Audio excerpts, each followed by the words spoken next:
All right, it is 7 o'clock. Let's call the Monday, April 14th, 2025 Select Board meeting to order. Amendments to the agenda, we do have one, right, Kevin? If the board will See. support it. Yep, geez, I've got so many open things that you've sent.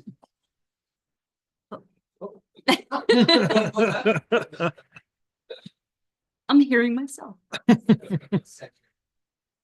That's right, they're gonna do that. Let's see. Keep your finger on the button.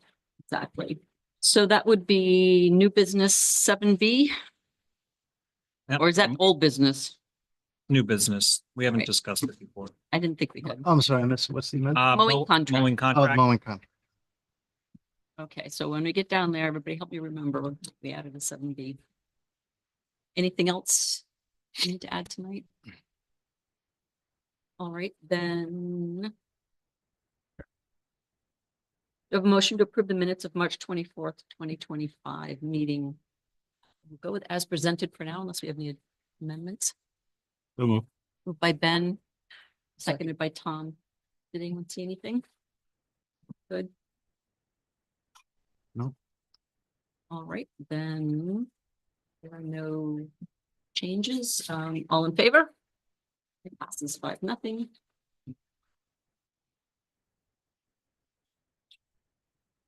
Right, I have too many tabs open here right now. With all the stuff we've got going on tonight. Do we have any public comments on items not on the agenda tonight? I may approach. Sure. Want to see the schedule first? Sure.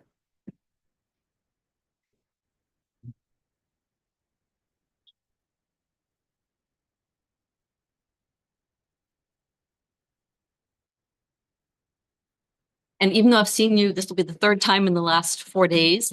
You are, sir? Mr. Doherty.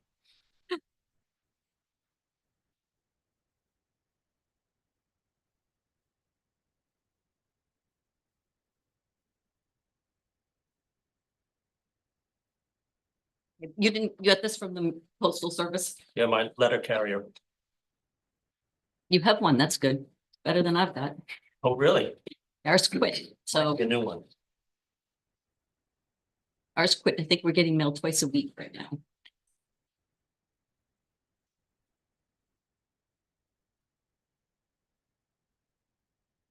Thank you. I bring this to your attention because I recently got it. When I installed the mailbox 15 years ago, I put it in a compliant place.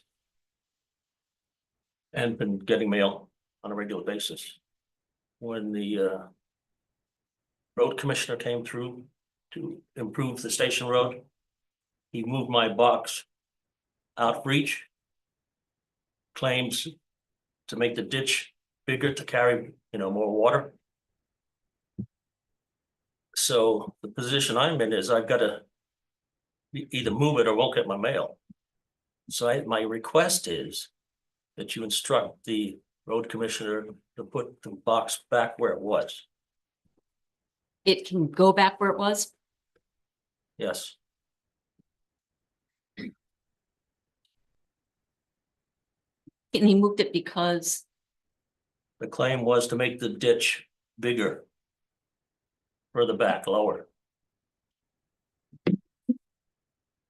yes, Kevin, will you be talking to Seth right off? Yeah, I'll have a conversation, so. Okay. I did speak with him last week. He called me back on the other matter that I called you about adding the gravel to the new layer of pavement. Yep. He said he did place some there, but not everywhere. But my concern about that is the edge of the pavement is in jeopardy, with the big trucks. It's breaking it off in locations because the gravel isn't up to the top of it. In the shoulder, I'm saying like in the. Yeah. They did a nice job when they repaved it the first time. Did a nice job, all the gravel and right tight up to the top of the pavement. But when he repaved it, the final The coat, final coat. he claims that he put gravel there, but I should have taken a picture and I could show you. It's clearly not the case. So I don't know what to do about that either, but I'd like to see his work preserved is my concern. Right. Christopher, just an idea. I'm not sure if maybe you know, does the mail carrier go just one way down Station Road or are they gonna? What's that? Go again, please. Does the mail carrier go down Station Road one way or do they? One turn? way, Okay. So all the mailboxes are on the same side of the road? yes. And no other mailboxes were moved the time mine was moved. I know it's my responsibility to maintain my own mailbox. What I But you didn't didn't move it in the cause, first place. okay, thank you. All right, thanks.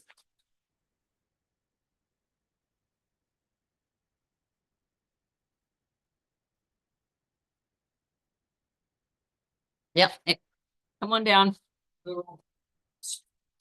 An issue we've talked about before. I just wanted to. Oh, can we have your name for the record? McCain, pardon me? Yeah, just so. Jonathan McCain, 30 Bayview Road, Newcastle. Thank you. On the taxpayer list in the town report, we've talked about this before. I believe it was eliminated to save money. Yes. Am I correct? The printed version. In the printed version, yes. And that's because it would be redundant. It is online, Yes. taxpayer list. Is, my question, is there anything in the town report that isn't online? And if that's the case, why do we have a town report at all, a printed version?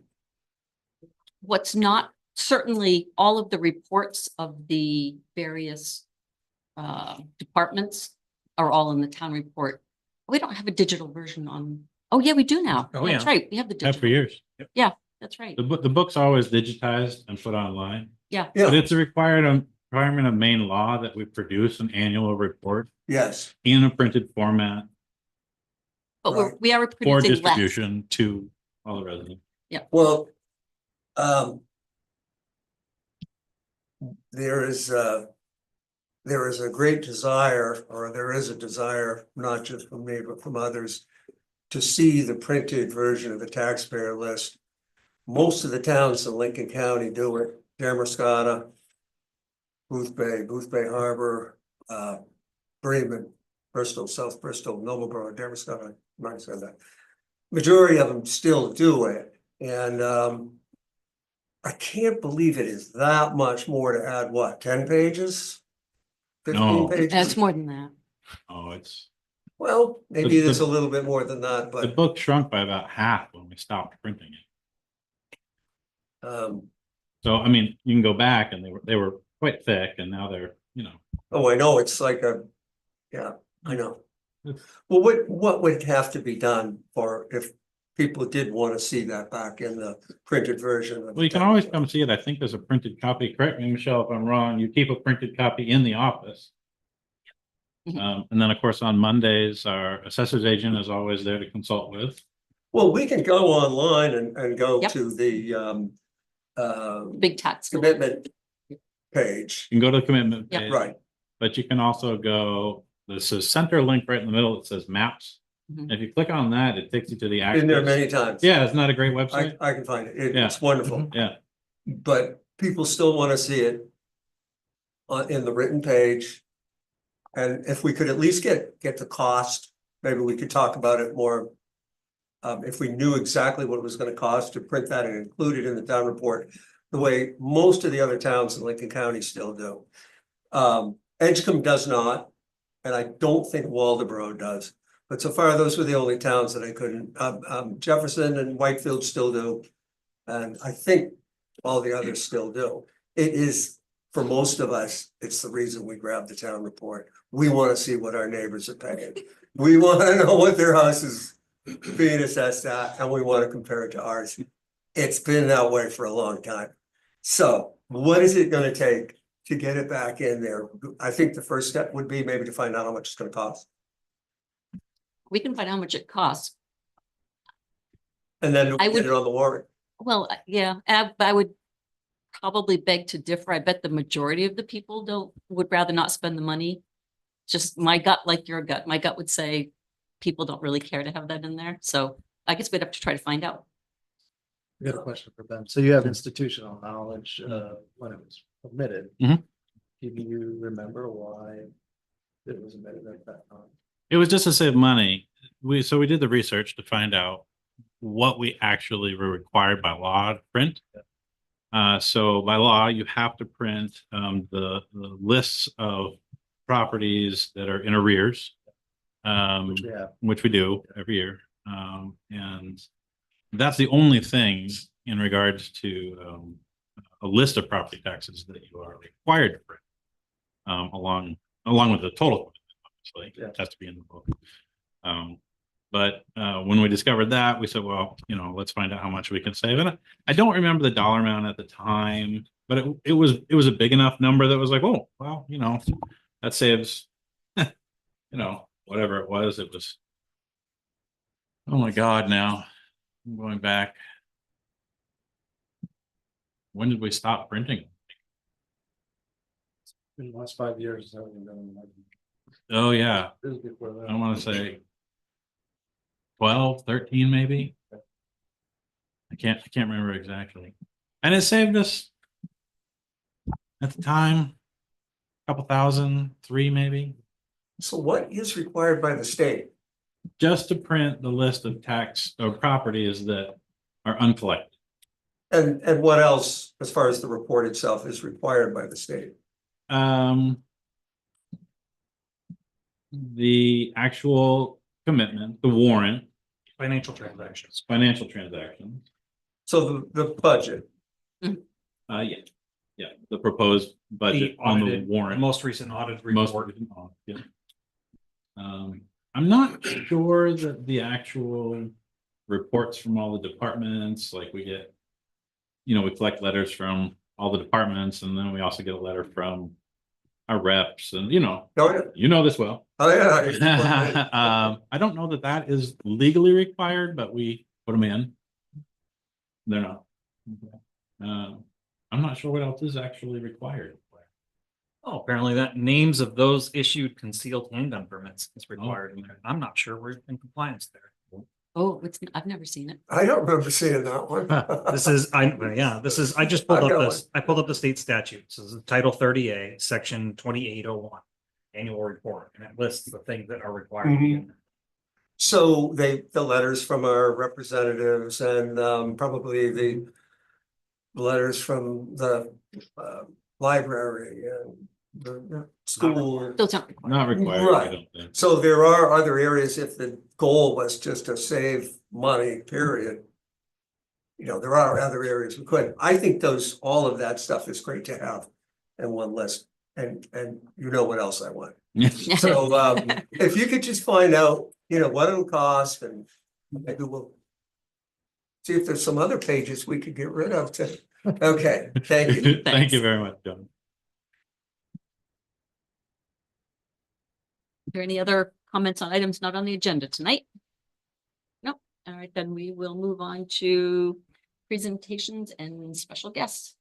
Scott's here from Great Salt Bay Sanitary. Scott is here. Thank you, Scott, for being here. Thank you, Scott. Well, welcome. I know this came up during a workshop. I wanted to understand what's happening with Great Salt Bay Sanitary District. We had a substantial increase in the Hydrants. We have 16 hydrants in Newcastle. I think it was like a $19,000 increase for this upcoming year. And I don't know if there's any wiggle room in terms of when we start having to cover that share. So I invited Scott to attend, and I'm grateful he was able to do so. He just came from another commitment, and I said, I promise I'll put you out very early on the agenda. So if you don't know me, I'm Scott Abatoni, Superintendent, Great Salt Bay Sanitary District. Kevin, I do have to correct you on the hydrants. You have 21 hydrants. Oh, well. We Where are have those 21 missing hydrants. hydrants? What's that? Where are the missing hydrants? Well, Where are they Well, we hiding? had 16, and then when we did the project back here, we added one down by Polly French's old house. And we added one down here, and then we've added some and respaced them on Glidden Street last year. Glidden Street, Cross Street, Pump Street, that area. What's the need to add the hydrants? Pretty much ISO. Helps your ISO, stuff like that. They like them. Well, the fire, I think they keep 1,000 feet of 4-inch on the trucks. So they can go. And before anybody says something, it doesn't matter really how, it's not, you don't get charged per hydrant. So if you had 1 hydrant or 100 hydrants, it would be the same. What's it based on? It's well, if you had 1 town, it's based on 30% of your revenue has to come from fire protection charges. That's in PUC statute 660. And if you want to try to understand it, they go by the curve, they call it. I don't know how many of you guys. There is. but- Well, I've got a bunch of them here. Just leave me one. So this is, the curve is something that Maine Water Utilities came out with in 1961, and it's been pretty much industry standard since then. There's a bunch of things you take into consideration because it isn't just. I wasn't gonna read the whole thing. But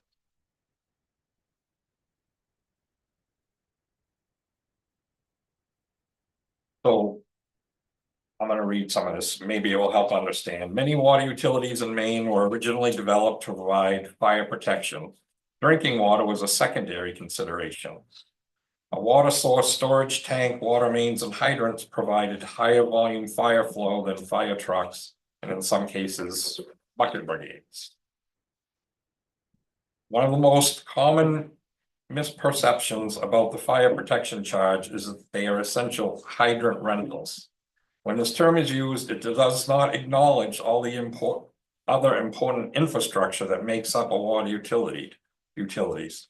Without this infrastructure, the water could never get to the hydrant. So, water utility infrastructure, water source, water treatment, filtration, chlorination, etc., pumps, water mains, storage tanks, and of course the hydrants. So when a water utility is chartered to provide fire protection, it is often 2 to 3 times larger than its pipes than if it just provided drinking water. And people ask, why use treated water for fire protection? You would have to need to design, build, operate, and then maintain 2 different systems, which is not cost prohibitive. And then people ask, why should municipalities pay for fire protection charges? Most of the important municipal services are in town centers, as are most water utilities. If a school, town office, or other municipal building should burn, the entire town could pay higher taxes for rebuilding. Fire protection provided by local water utilities helps safeguard the buildings that all taxpayers use. And also sometimes a decrease in insurance rates. And then I'm not gonna go over all this, chapter 69 in PUC. That's, I misspoke and said 660. 660 is part of the stuff we have to abide by, but it's actually chapter 69. In the PUC rules, you can go on there and basically it says you go by the curve, basically. I mean, that's not a real good answer, but it's not something I came up with.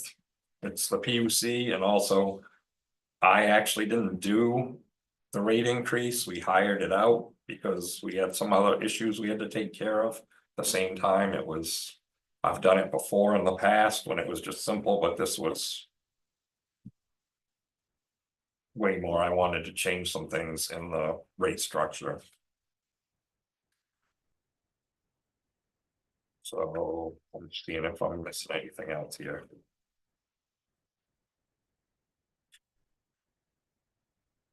which I can send you this whole thing if you would like to look at it later.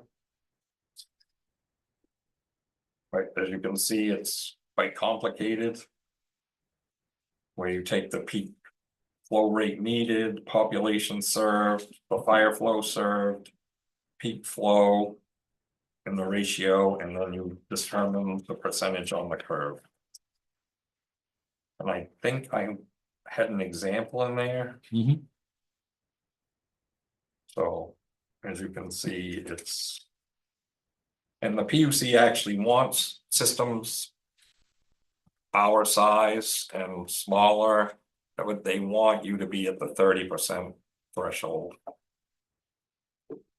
For the fire protection charges. Is So in that- the case of Damerscott and Newcastle. Mhm. 2/3 of the infrastructure is in Damerscott, so they get charged 2/3 of the fire protection Mhm. charge, where 1/3 is in Newcastle.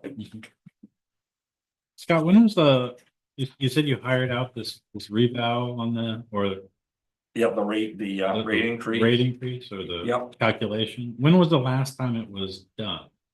2018 was the previous one, went into effect January 1st, 2018. Okay. And this has been in the works since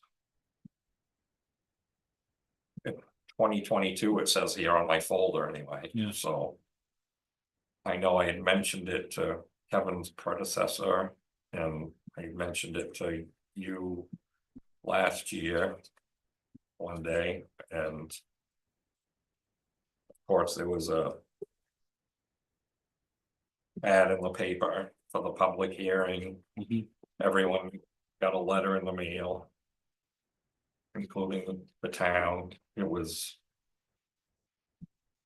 I can't positively say, I asked the office manager, but she can't remember if she hung it up in the town office itself on the board, so I can't. Say positively that,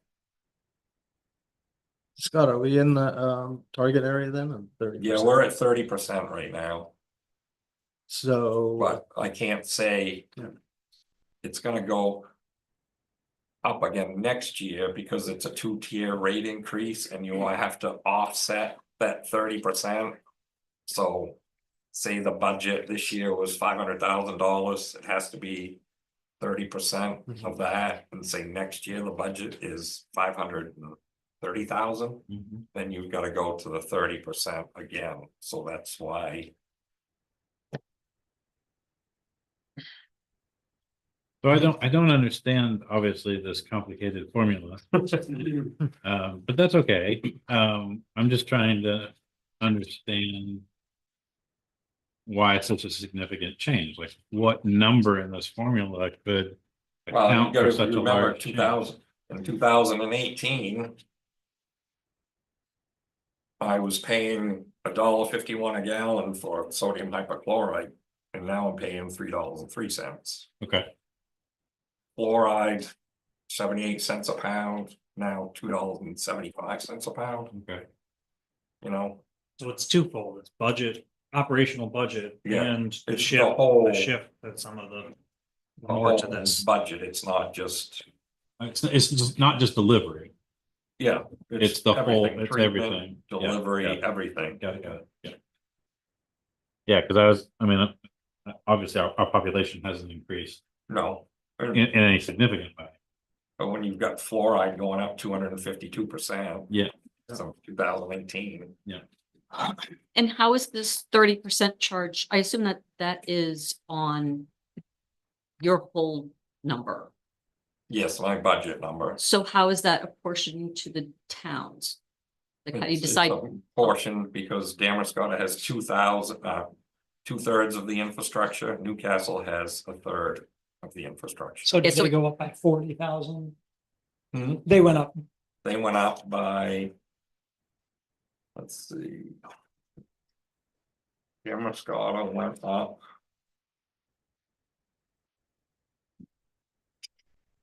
From 151,000.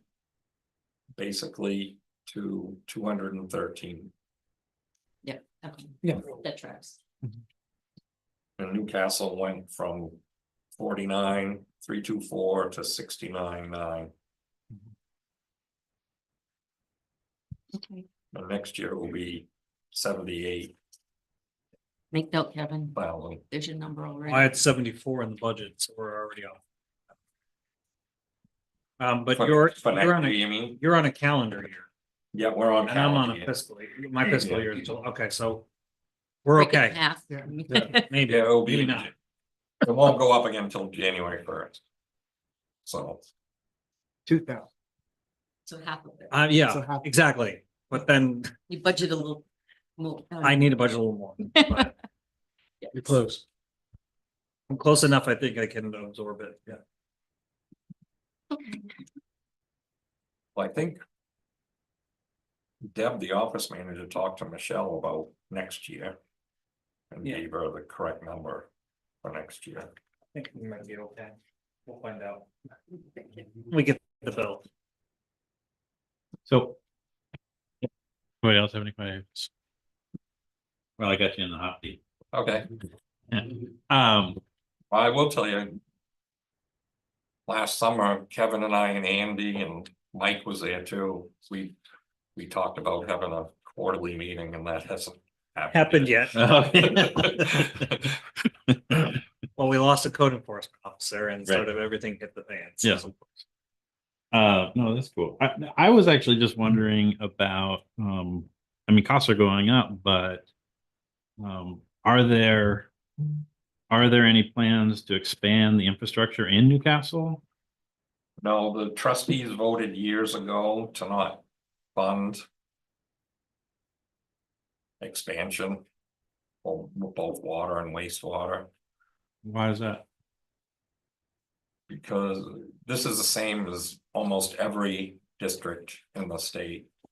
They don't, if a developer wanted to come in and develop a piece of property, we would work with them. Mhm. And the developer would do that, but they don't. Say a developer bought this property out here, wanted to put it in. Mhm. And then have us funds to run the infrastructure out there. Mhm. The developer's gonna sell lots and make money. Okay. What and why should all the other ratepayers pay for a developer to make money? You know, plus Damascotta also. That's Okay. one of them, So. and at $2 million a mile, Oh, yeah. that's what it costs Uh, to build that stuff. so do you mind if I ask how it came to be that water is getting installed on Keene Woods? That's a whole different. Thing that's all grant money. When came. The DEP approached, well, actually, I approached the Mid-Coast Energy and the apartments had PFAS in their well. And so. David Gamage called me from Mid-Coast at the time and said, can we hook into the water? Cause the trailer park is on water. And I was like, yeah, sure, no problem. Hmm. You know, I went up and then the DEP, I had to meet with them and explain everything. And I said. The guy's name's Steve Moran from DEP. I said, Steve, you know, if there's PFAS here, there's gonna be PFAS. You know, in some of these other things, maybe we could work together. And DEP could fund running, it was like 500 feet at the time, I think. Mhm. Running the main to there, and then you'd be all ready, because the DEP will go in and put PFAS. Filters in for you right now. But I tell people what's gonna happen in 2 years and 3 years, because it's an ongoing problem. That you have to test your water, you know, at least once a year, then if. It's breaking through on your filter, which they say it's good for a year, maybe for a family. Mm. You know, just a regular family, then you have to either send the stuff away and they basically burn it at a high temperature and send it back, but you have to buy another third, or what people are doing is just. Taking it all out and rebedding the filters.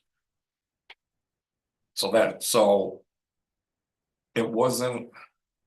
A week later, I got a call from somebody else. That reunion, Reunion Station, and I've known Charlene and Dale forever, and they said, what can you do? And they're like they're what's called a transient system, so they can't, the DEP wouldn't give them money, and I talked to the drinking water program, and they couldn't give them any money for that. And then I got a call probably a month after that from the DEP again, maybe we should look into this.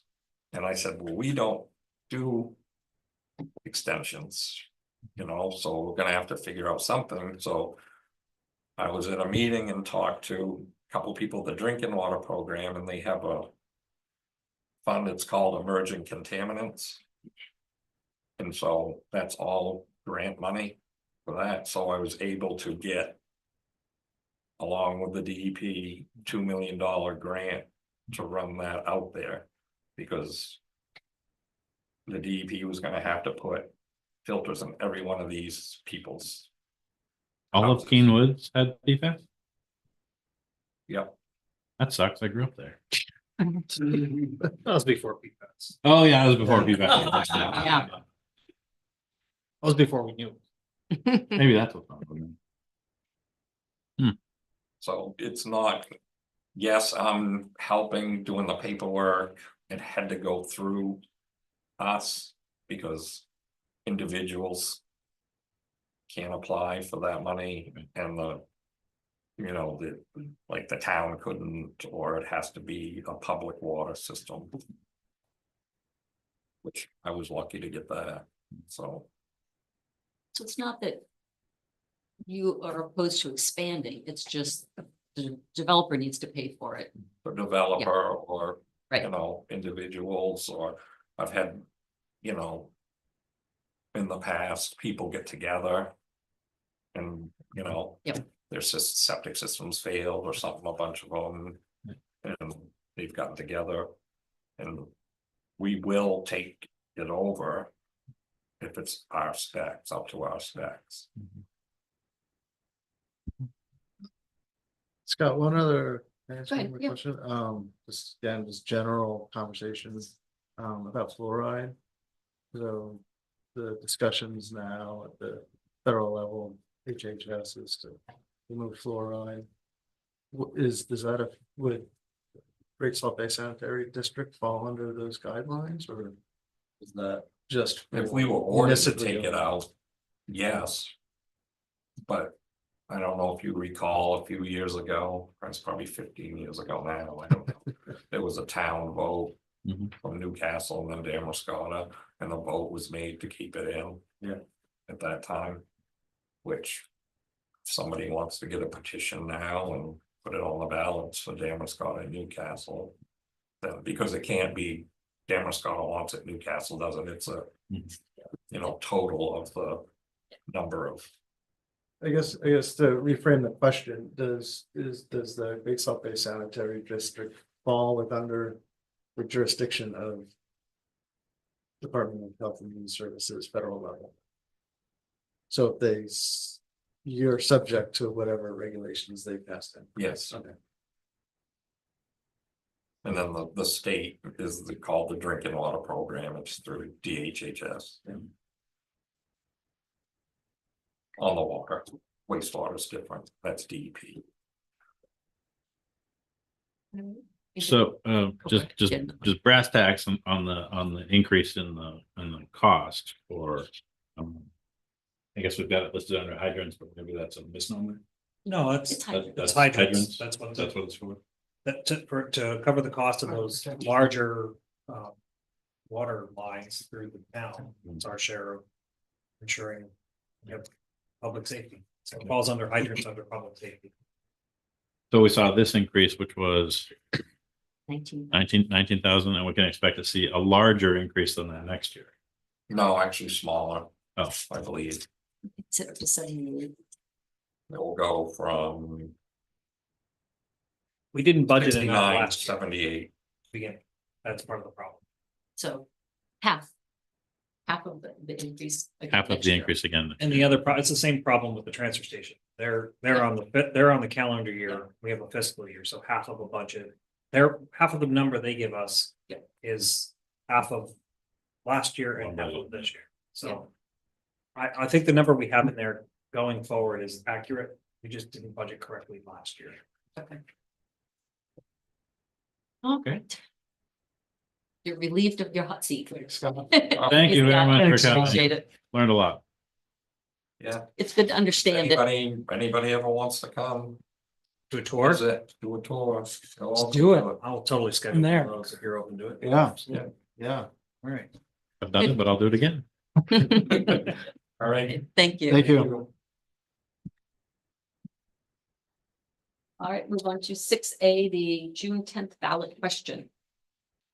See you down. Thanks, John. Have a good night. Yes, again, Scott. I'll be in touch. Yeah. Thank you.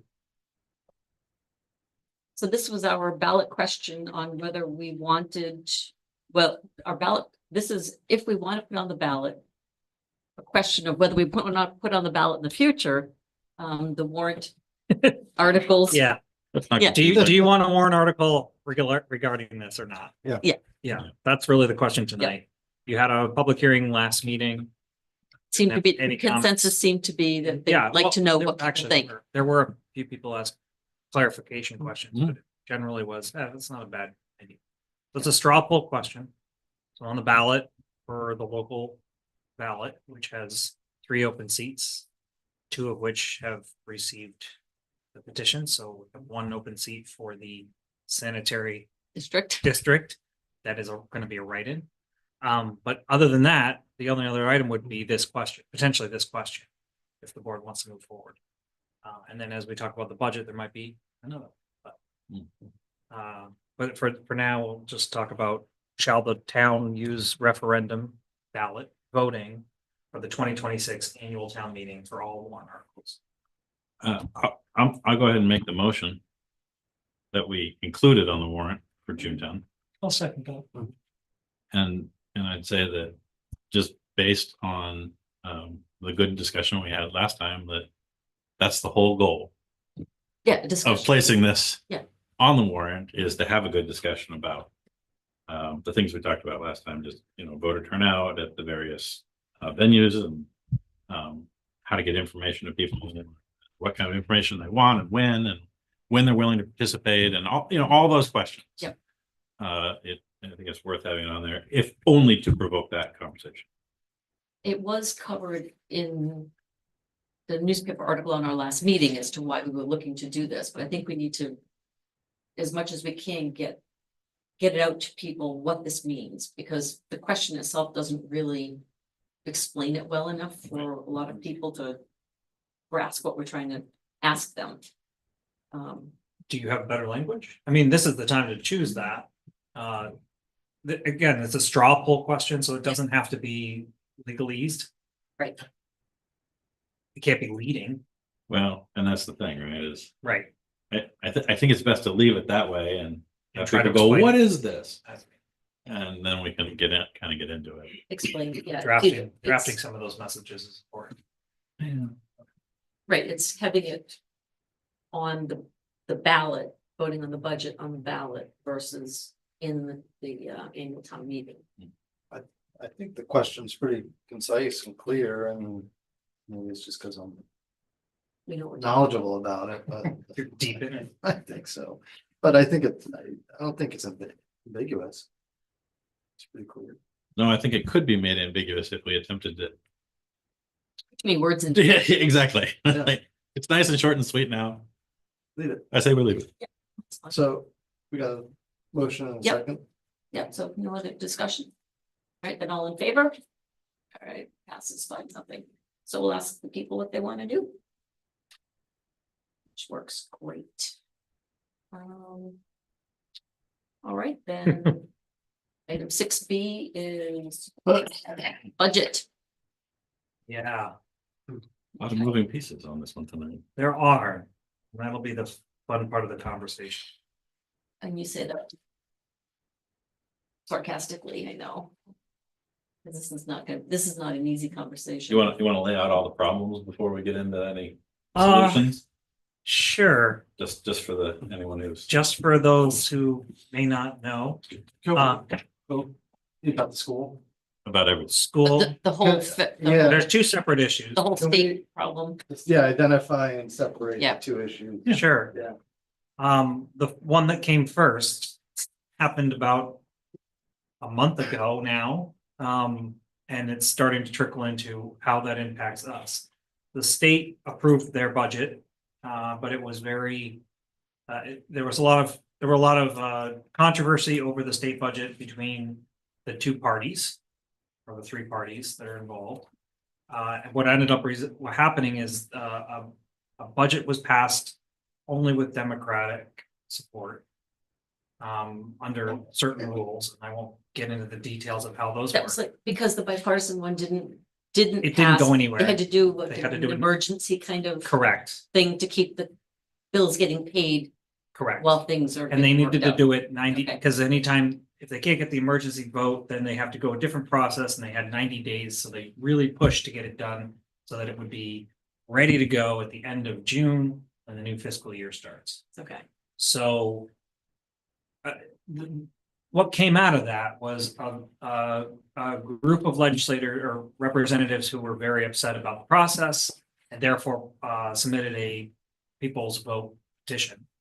And it's a whole process for the representatives, and they have a timeline to do that after the budget's approved, after they leave session. So currently there is a petition out. The petitioners have to collect like almost 70,000 signatures in order for this to get on the November ballot. But unfortunately, if they collect the signatures and they submit them in time, due date is June 13th. By them to be received, and then June 18th is the date that the state has to confirm or sign off. So that June 13th, if they get the 67,000 and change signatures, the state budget is basically on pause from July 1st until after The election. the elections in November, which can have devastating impacts on many services that the state provides. It also impacts local towns because we do get revenue share from the state. So we would not get the revenue share that we're now expecting based on the past, but the budget that got approved if this were to happen. Can Newcastle weather that storm? Yes, we have a healthy fund balance, but it is still a question of do we modify our budget now, or do we delay certain expenditures, or those are the questions that I'd like to have a conversation with tonight related to the state, the uncertainty around the state budget. And that's hundreds of thousands of dollars. State revenue sharing for municipalities, for our municipalities, about 325 or 75,000. 325, I think, is what I budget I'll for. have to look in there. I have to go back and look at the budget. And then our portion of the schools budget, which is 400. Well, but that's not it. It's also homestead, Right, That's, homestead yes, but there's a lot of other exemption. stuff. And yeah. then, veterans. so yes, everything. it's, if you count the revenue we used to get from the school, and we'll talk about that later, plus the revenue sharing, plus homestead exemption, plus veterans, Betty, all the programs that the state helps subsidize or provide back to the towns in lieu of taxes, property taxes, it probably is about $900,000 to $1 million or $900,000. Right. That's a significant amount of money on a municipal budget that's 3.8, 4 million, something like that. Yeah, so So, and just for clarification, we won't get, if they get the signatures by June, we will get no money until November. Well, at actually, least, if it got voted, if they got the signatures, it gets voted and it gets voted down in November, then things will start to be released. correct, If that referendum passes in November, then we get no money until some other budgets develop months and months down the road. correct, And we don't know what the money would be. correct. Okay, It doesn't know if Do we know if it- it's, Right. if it would be retroactive? So in other words, if it passes, if in November it gets voted down and we go back to the original budget retroactively, I would think the state would say, here's the money from back. Those past months that we revenues. didn't pay you, Yeah. yeah. Yeah, so, and I would think, A budget has been approved, right. we just don't know if it'll be released, Yeah, available to us. and there'll be some budget that's. There's gotta be a budget at some point to fund. State, Something. the state's not gonna just disappear, hopefully, but No, but yeah, but potentially from June to November, Or longer. there, even. there's, There's no there's money. no state employees aren't getting paid. There's no no, that's not, yeah, infrastructure happening, there's no road projects. no, I get it, there's. Nothing.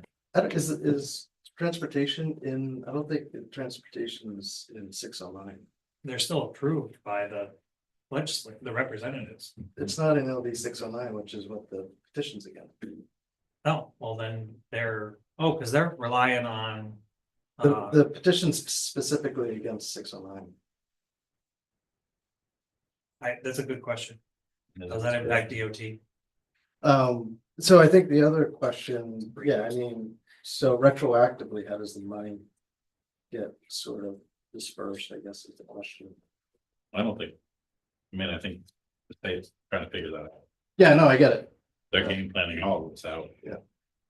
Yes. It's just a question of what do we do? So do you want to talk about problem number one or outline problem number two as well? And then Sure. let's get all the bad news right now. Yeah. So just today I got preliminary numbers, like the school board met last Wednesday. I got the numbers today, what that is. I know that they have some fund balance that they're potentially proposing to use. I wouldn't necessarily recommend it, but given the significant increase for Newcastle, I don't know.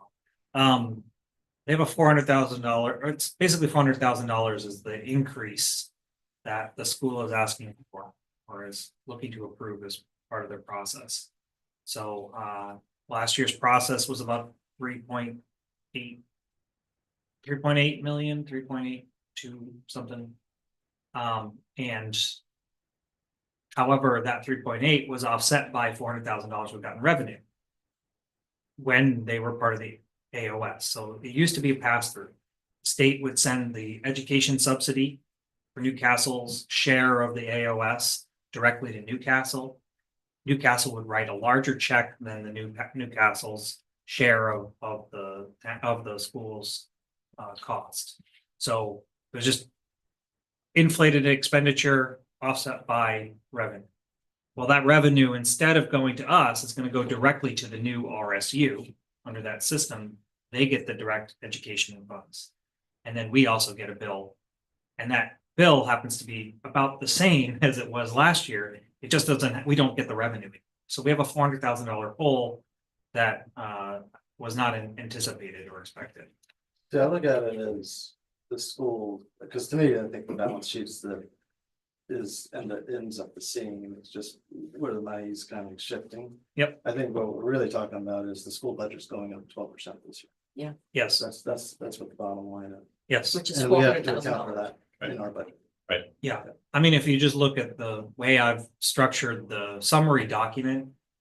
When you look at the expenditures for school, it looks like it's not changed at all. Yeah. But you have to take into consideration, it's also that budget revenue. So really, the Newcastle share of the expenditures for education in the RSU is closer to 4.2 million. 4.2. Right, and then they're also now subsidized by 400,000 to bring it down to 3.8 for us to pay for. Yeah. Last year it was 3.8 and was subsidized by 400,000, so it was only 3.4. Right, and so we've got a $400,000 shortfall in revenue. Which Well- doesn't cover this, we put a smaller increase in, I projected a 4% increase. Right. As part of just a placeholder. right, And I- so you know, that's a lot bigger than that. Yeah, Yeah, I mean, I guess I'm just cutting to the chase. It's, look, we've got a 12% school budget that it's not just our schools, it's schools everywhere. Mhm. So it's just more expensive to educate. Question is, do we want to compromise on the municipal side to offset that? Because what are we at? Is that 9.2? Is that the? the assumed property tax Yeah. impact is 9.2%. The increase this year. would be That doesn't 9.2. take into consideration any new lumber projects. And that doesn't, New value in the town. That Yeah, doesn't, okay. that doesn't take into account the transfer station increase for next year either, right? Anything without, that doesn't have a yes beside it is not included in that at this point, Correct. right? So we have a few things that we can. Let's see. We were in a similar situation like this last year, though. We were in the 4 to, I mean, I think the last 2 years, we've been 4 to 5% on the municipal side. And then schools have came in and we've been at the 9, 10, 11% overall. For property taxes, and that's where we've been the last few years, because. Schools have came in and. We haven't adjusted in the last couple of years. This year, we might have to rethink. If we want to try to hold it. Hold it a little bit flatter than the last couple of years or not, I guess that's kind of a more. Well. If the trend continues, we don't do anyone any favors by trying to hold it down. Right, then it's just gonna be a larger jump. It's when just we gonna finally be a jump. big whack next year. Yeah, we've gone through the budget. I mean, I think we did a thorough job through our workshops. Well, there are some things here we've got to, yay or nay still, and we can Right. add in here. You budgeted more for the mowing contract than we're going to have to pay, so we can. Well, by enough money that it'll cover any of those $65 an hour extras that I have to pay for. Was it just that little? I thought it was more than that. Let's see. About $2,000, I think. Recall I thought you have, the 35 in. oh, you have 35 in there. Yep, I saw 38 because cemetery maintenance, but 35 is You still. can totally take $5,000 out of that. Yeah. I thought it was 30 in my head. Nope. There you go. I mean, the way I look at it is our municipal budget's pretty tight. I mean, excluding schools, we're 5% or so increase, which is reasonable considering the escalation inflation market that we're in. So it's not like we're taking on anything that's, huge tax burden this year that we didn't have in previous years. No, but. That's a shallow argument when a taxpayer gets their bill and comes to us and says. Why is this so expensive? And we say, it's not our fault, No, but you're not wrong. You're Yeah, but absolutely right, but that that's doesn't not- play well. that's not what I'm saying. I'm saying that if we're gonna cut out of the municipal budget, which we can't cut out of the school budget, Mhm. that's a given. Yeah. So, we're talking about 5% out of the municipal budget. It's a pretty tight budget. The only Yeah. place that we have a big number is in capital roads. Right. So if we're gonna take money out of our budget to compensate for the unexpected increase in school budget, that's the place to do it. Yeah. It's the only place. I mean, It's only, if And if we- then if we're we- just kicking the can down the road, Yeah, and if we. literally. If we nickel and dime it out of all the other departments, we're gonna save 1%. Yeah. And like you're saying, is that really serving the interest of the town best? I don't know, I guess. I feel like we've gone through this and everything's been really discerned as to what's. Well, there's a few things that, yes, but then Yeah. there's a few things that we need. I'm not to saying that we shouldn't go discuss. through the exercise, I'm just saying, Right. the big number is, are we gonna Yeah. get this whole budget down to 5%? Probably not. well, do you wanna? Well, should we? Right. I guess procedurally, should we? Yay or nay, the last few things on the budget that we wanted to do to try to come up with a budget. And then talk about how we wanna. Deal with. The crises that are going on. Sure. Cause I don't think the budget impacts those. Discussions. Are the crises, the The state state, crises? the state one mostly, yeah. I guess because the school one, we don't have any choice on. It is what it is, Right, but, I mean, just looking at the ROBs here, right? I mean, we're looking at, if you look at the changes. Yeah, so the first one, ROBs are, that's so like, $20,000. Well, the one I think we need to discuss though is the part-time assistant planner. Mhm. I don't, But that's I've- 12,000. I know, but I've thought about it a little bit and I just would like to throw out there that before we make that kind of a leap, why don't we see what our CEO can take on with more hours and let Kevin try to manage that for this year and see how that shakes out before we add another person in? Because we do have a little bit more capacity with the CEO now to take on a few projects. I like how that just changed. Right in front of your eyes. Kevin, working magic, it's changing in front of our eyes. No, I should put it up on the screen. I mean, I'll I argue the counterpoint. knew you would. Yeah, I knew I could rely on you. well, which is, you know, for $12,000, we have a golden opportunity that doesn't come along very often, which is to redefine the roles within the planning department and the code enforcement officer to truly be what they are without having to take on extraneous or overlapping roles. Traditionally, we've always had the CEO do the planning.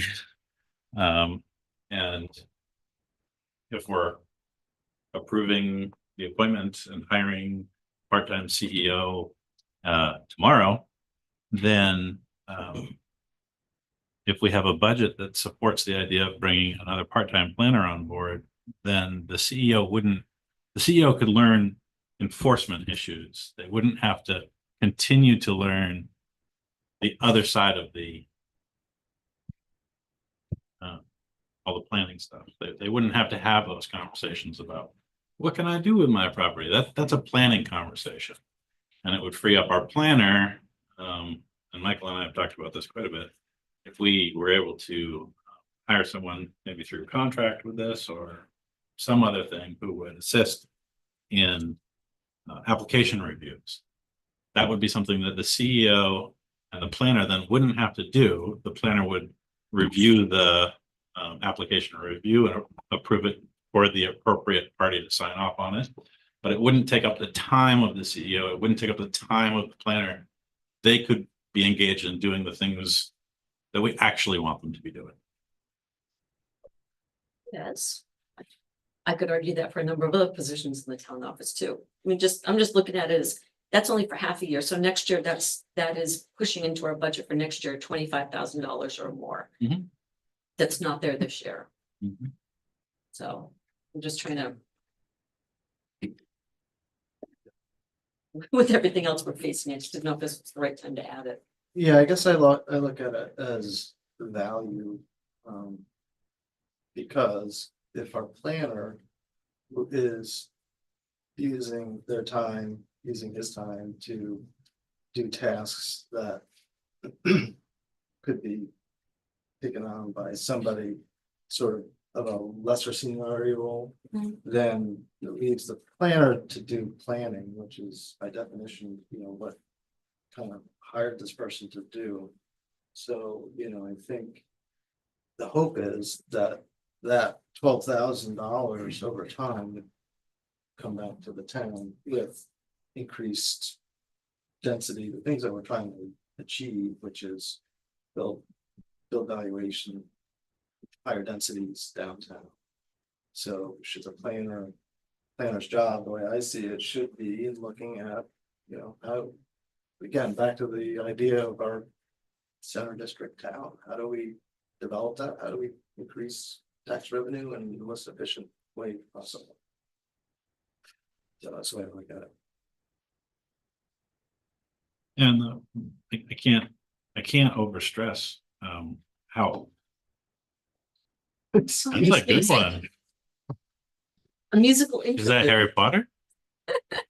No, it's a TV show called Grand Designs. Oh, yeah. It's an Okay. awesome show. That's cool. Yeah, look it up. Okay. Excuse me. Oh, it's a good ringtone. I guess I just can't overemphasize how awesome it would be to not have to tell the new CEO, you have to learn how to do application review, which means a lot more than It's pulling double 100%. duty. I 100% agree that it'd be lovely to have another person in there. I'm It just so saying, I isn't. just didn't know if this is the right time to do that. So that's my concern. So, I don't know. It's never a right time. So, all right, so anyway, well, then just go through them. The transfer station increase, I don't know how we can't not just put that in there, but that's in, we know what our contract's gonna be for. So do you want to see what these look like if I say yes to them? Also post it up. Yeah, but the increased fees for moorings, isn't that a, I'm sorry, the increased fees for moorings? yeah, It's an increase in revenue. it's an increase in revenue. Yes. Yes, so that'll So show that- up, it'll show up it'll show up in the right way. Okay, good. That's all. I was just looking at Ours- that. I was like, yeah, wait, yeah. how is that? So if Yeah, you look okay. down, I just posted it here too. If you look, you can see if I change that to yes. It decreases Okay. the, Mhm. Great. decreases the impact by. Oh, instead of a 26 and change, it's only 25.92. Nice, but keep going, it's gonna change again. Do you want me to do all of them? Yeah, let's just see what it looks like. Well, I don't know what this side of the room thinks yet, so, Well, transfer station, annual increase, Right, we don't have a choice there. not really. No. It's the same issue with the hydrants, but I can. Make that, I think. This is just moving one money from one Right. account to another. Yeah. There's no impact with those two. So this, also mowing contract budgeted 35. I'd like to have 30,000, even though the contract came in at 28 change. a storm comes, it blows it, branches off a tree, they gotta. I gotta really send it clean out it up to do and that, so all I that. do want to keep a few bucks in there, but I can, And also maybe some tree trimming. yes. Don't touch that then. So right now, municipal budget is at 5.49 or 8%. Now, if I add that last one, that sounds like at least less of a agreement across the table that jumps it up to 5.85. I missed, what was the first one? It was 5 point what? When it was 5.48. 5.48 versus 5.8. 585. 5.85. Mhm.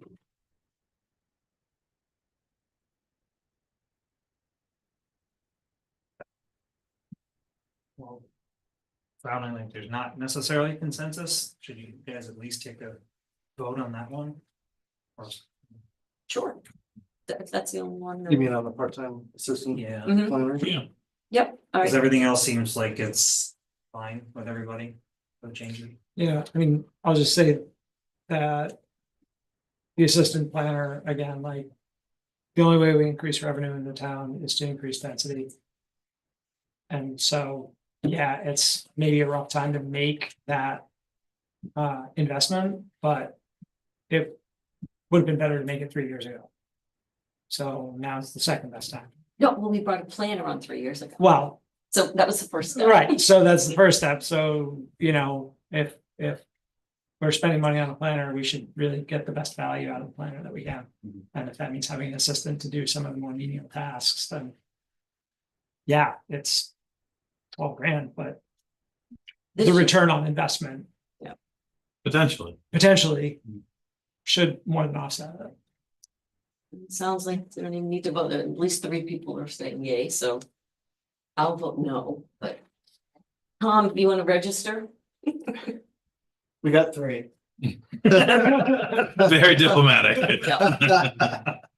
Okay.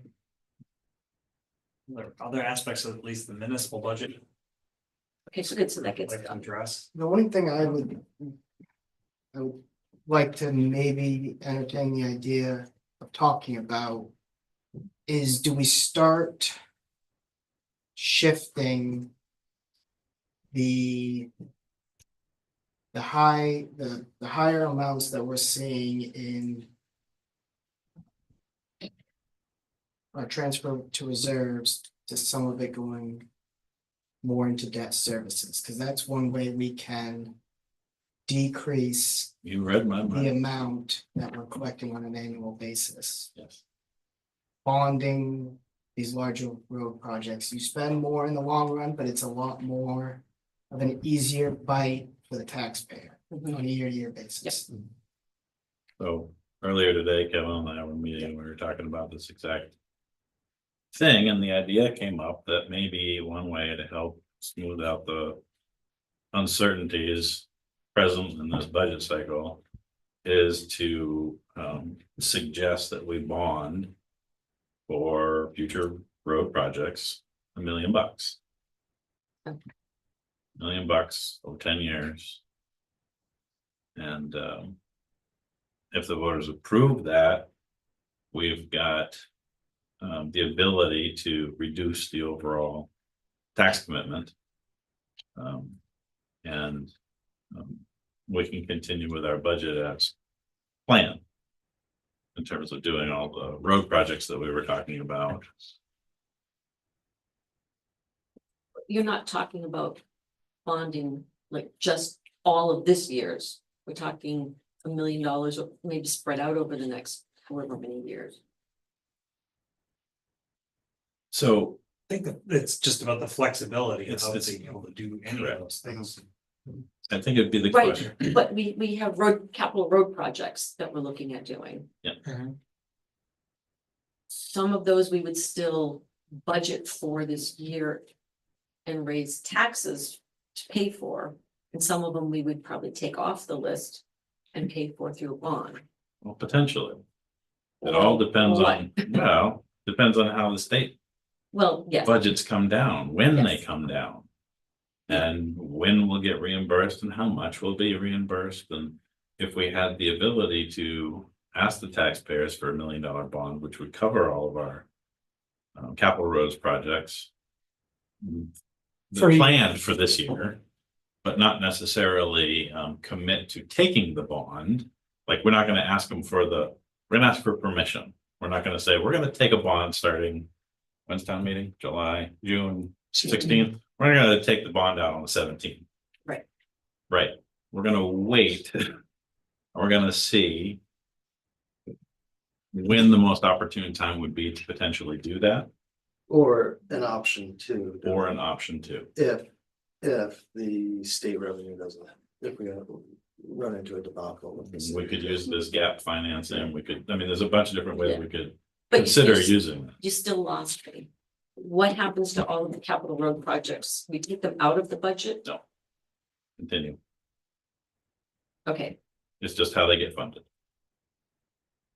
right, but that's what I'm saying, that affects the bottom line we have right now in our tax, the amount of money we're raising, Are you talking about the projects or are you talking money?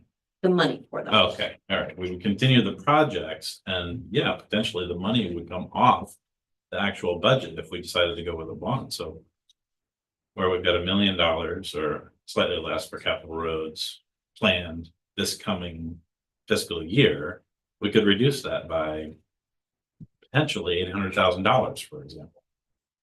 But then we will run into so that's good. And then next year, we would be looking at a significant increase in taxes if we wanted to do anything else with the roads, because we would have spent the $1 million on the projects we wanted to do this year. We're paying it over 10 years, so that's what Tom is suggesting, is we shift instead of annual direct payments Do from everything property every year? taxes. No, not everything every year, but we could take on more debt service to spread the pain out. I mean, just throwing an idea out there, if we came in and had a project that, like we have. Thank you all. Thank you. Hopkins Good night, Chris. Hill, Right, that's the thinking. Yeah, that's north of 500,000. right. Yeah, it was like Almost 560 or something. Yeah. If we have projects, we have that one big project that comes up, we do a project like that every other year, something, we bond that. Right. That's and other than that, your capital budget is $500,000. Right. That stays the same, but you bond the larger projects when they come up. Mhm. You kind of plan out not to have them go one after another, but then you're paying for it over 10 years, and it's a lot easier for the taxpayer to pay over 10 years than it is all at once. Right, Hopkins Hill has been degrading for 30 years. Mhm. So why are we paying for all of it in 1 year, is Yeah. what you're saying? Yeah. What What's keep the our, degree? keep our Silver. maintenance, Oh, That front. are essentially our ditching, our culvert replacement, our, you know, repaving, that sort of stuff on an annual budget, but then our major improvements. Or Yeah. complete rebuilds or Yeah. things that are gonna Yep. potentially take ledge removal or, I mean, when you're looking at that sort of stuff, it's. We've been able to do it for the past 10, 12 years. Well, not Academy Hill, Yeah, not back up Academy Hill. bonded. Right. Well, that was a successful example of, a perfect example of a good project to bond, Mhm. right? As, I mean, there's a threshold, obviously, you can't keep borrowing money forever, right? So there's a balance that we would reach at some point. The point I think, and when this has come up before, is we have a very low debt ratio. And we could afford to take more on. So I see, when you brought it up, I thought, my thought was we were doing what Tom had just suggested, because we had discussed that in the past. This is new. I'm not sure how this works, what you're talking about now. Whereas I understand, because we had talked about that. In the So, past. and that's a different scenario than what I think Right. he's talking about. Right. What Ben's saying is, and I kind of concur with him in this regard. The idea is ask as about another ballot question, in addition to should we do these in secret ballot in the future? Ask, may the select board go forward with a bond of up to X number, $1 million for capital roads project needs, and it's vague enough that it says. You now have that protection. You still go borrow them, you still go raise the taxes to pay for the things we want to get done. But if things really do fall apart at the state level, we don't see revenue come, or it gets approved and the state has to go back and redo the budget, and all of a sudden there is no more revenue sharing, where we have a hole in our budget.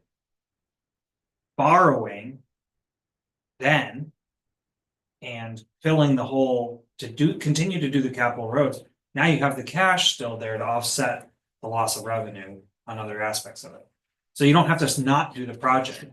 But you have that as sort of like your backup plan. Yeah. Versus, all right, let's reduce it now and go bond, let's just see if the public will support a bond to do this project or these projects. Okay, so Both scenarios make sense. Yep. But they're two different, there really are two different conversations. But either way, I was just gonna say, I misheard then what you said. Because that's what specifically I was asking, do we keep our capital roads projects in the budget and raise taxes for them and ask this question on the ballot? We're not gonna get rid of, I thought you said no, No, yeah, so I was confused by your terminology, I'm Okay. sorry. money versus projects, I get it, Yeah. okay. yeah, I mean, I guess I think it's a good option to have, it's a good way to look at it in terms of this year where we have some. And it may be something we have to do for the next few years. I don't know. I mean, who knows what kind of climate we're in. And how here. pervasive it's gonna be. Or Yeah, if- I mean, it could be carrying on, but I'm just thinking.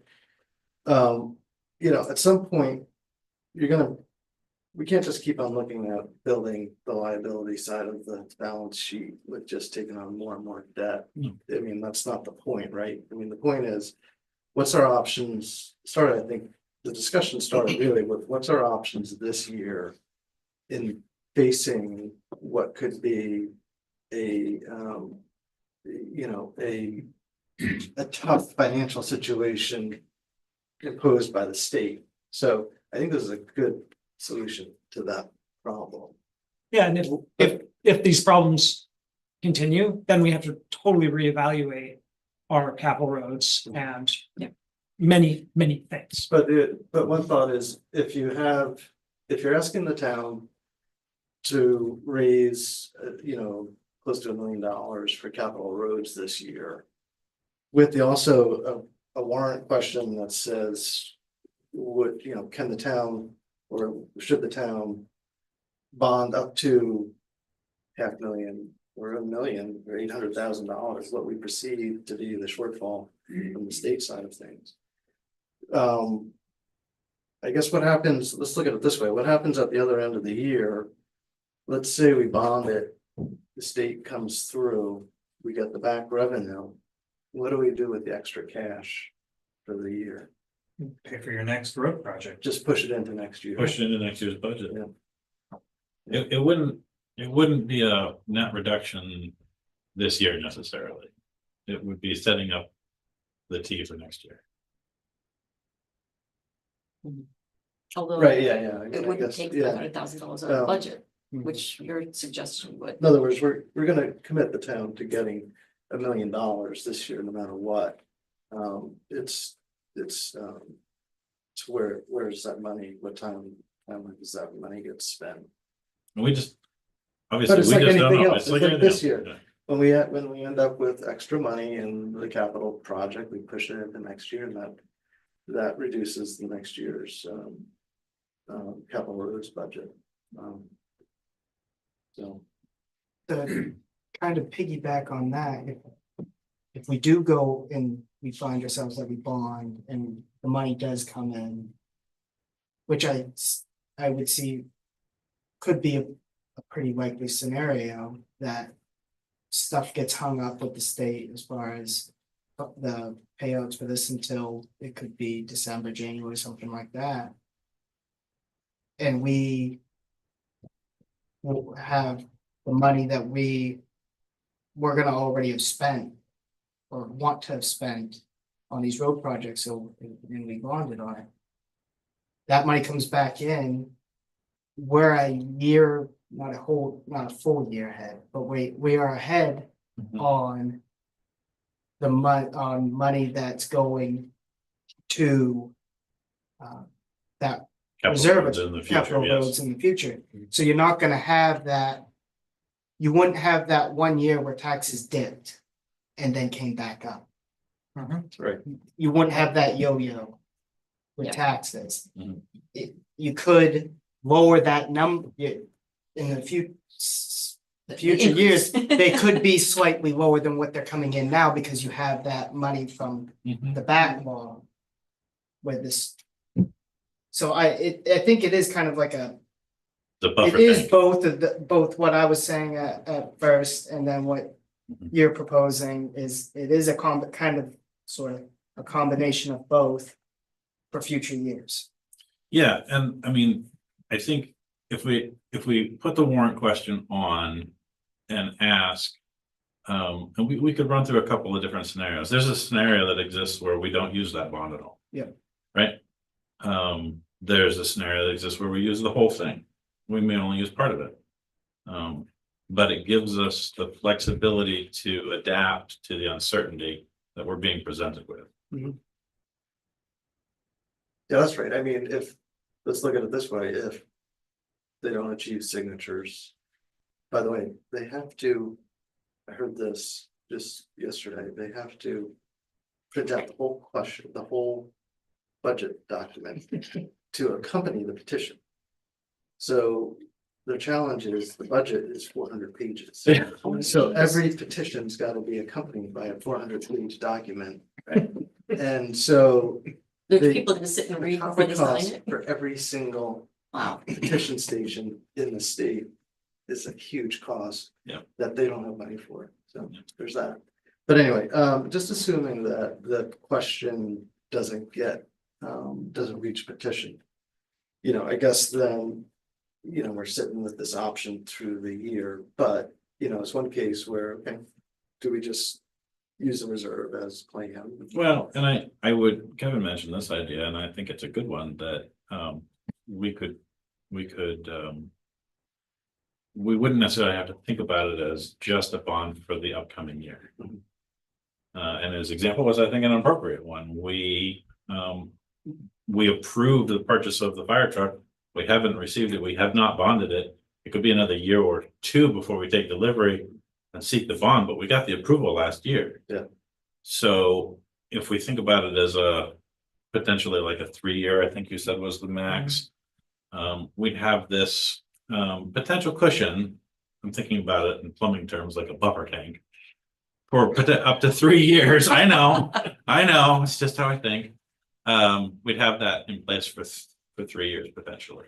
Yeah, no, I guess. It's a nice safety valve to be able to pull. Yeah, I guess I'm wondering, you know, because we weren't having this discussion during the budget meetings, because it wasn't No. part of the Right, dynamic, right? right. So this is, what we're talking about is a mechanism to help us Without the right. in the occurrence that we're gonna have to suck this up. So that's really what we're talking about. So I just wanna make sure we're talking about a mechanism to address a crisis issue Mhm.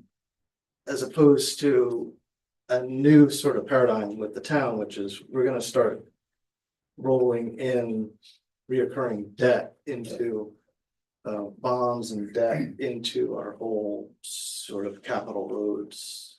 You know, that's a different discussion, I think, than what we're having. Well, one today. plays off the other. I agree. We're going to talk about it as a mechanism. But I think Tom is not wrong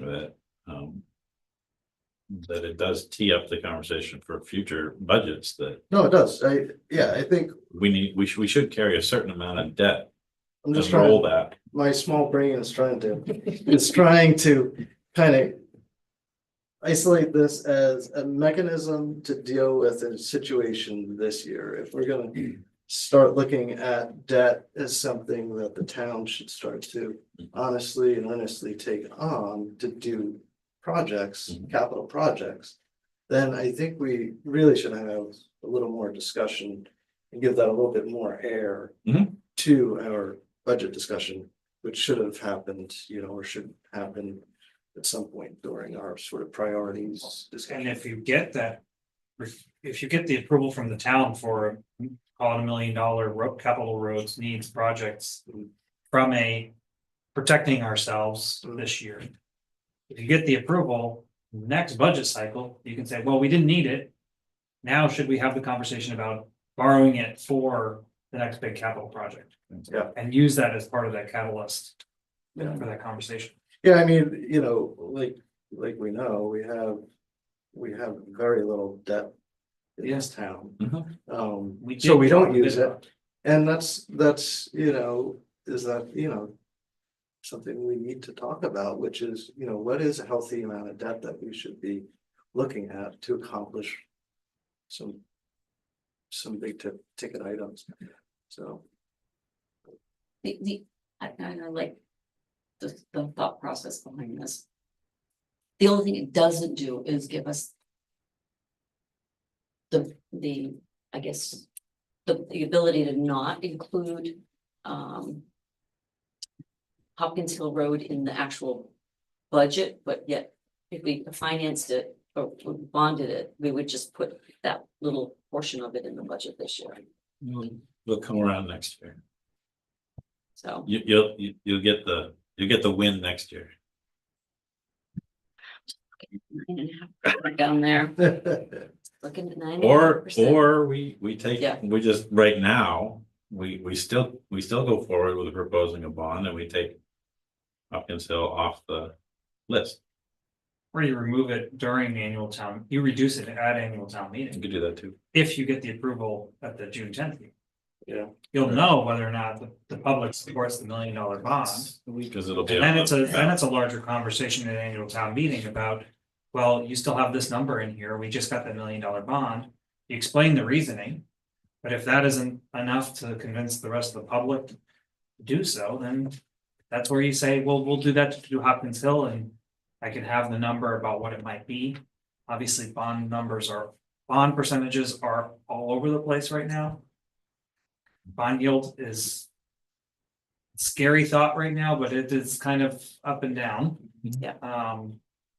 So I can make an assumption. I don't know how accurate it'll be in 3 months when I go borrow them. Yeah, that's the only thing that we don't know, is what the debt service is gonna be. Correct. At the Right. time we take out a bond. Yeah. And the town should know that. So, Yeah, it's hard. I have all the That answers. is hard. Yeah. That is hard to It'll predict. range, it'll be Yeah. from here to here. yeah, I just go, and I think we're doing a great job, both teams. Good team. But again, back to the real thing, the issue here is the school budget up is 12% this year. Yeah. Right? It's killing us. Okay, and. Wasn't that 11 last year? Look back. But again, here's, The 2 years previous. here's the issue. Combined 40. The 10, I think it was like 20 the last, What was it? average to be 20 the last two supplemental That's years. right. 20%. Yeah, sounds that was about the right. average, I think, because I think we, when we talked about it, it was like 40 over from like 22 to 24. Yeah. 22, Yeah. 24, 23, 25, something like that. Yeah, well, I just. You know, it's So- one of those things where 15 to 20 people show up at school budget. Yeah. Committee meetings, and that is The lion's share, a lion's share of the taxes we're raising. 60% of our budget. And here we are trying to include more people into our annual budget and And that's the lesser part. and that's the lesser portion of it. So I'm just saying, we're doing a good job, and it's nothing, nothing against the way the school's budgeting. I'm just saying we should go to the school budget meetings, ask questions, Right. find out what's going on, Yeah. because, yeah. Well, they have another meeting this week. Yeah. And when they're gonna set their budget. It's important that people show up and participate. Do you mind if I ask John? Go, John? Yeah, John's our sole remaining finance committee. actually, just sending an email to Kevin and have some thoughts on this. I don't know what the protocol is, but Come on up. Asking, John Mills, Newcastle. A couple things. First of all, I think a healthy way to think about this is to match the funding to the service life of the project. Mhm. Yeah.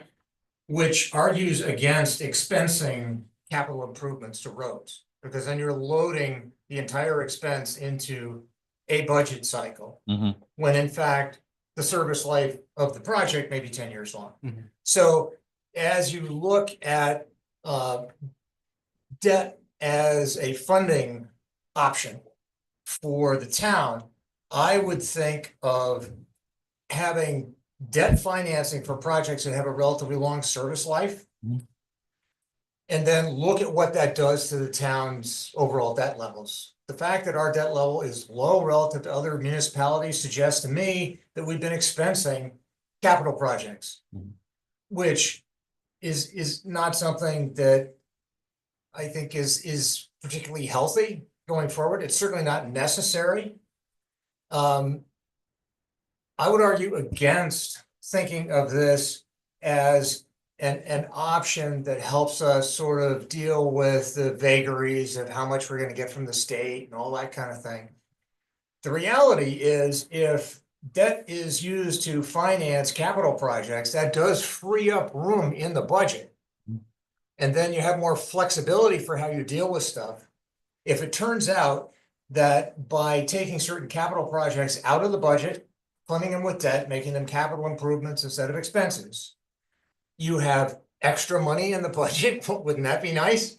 You can build some reserves.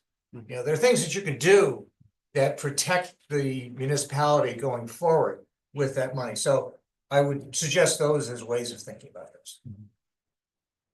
Thank you, John. That's excellent information. So just to be clear, Yeah, now you're in the hot seat, John. well, hold on, yeah, I just want to nail you down.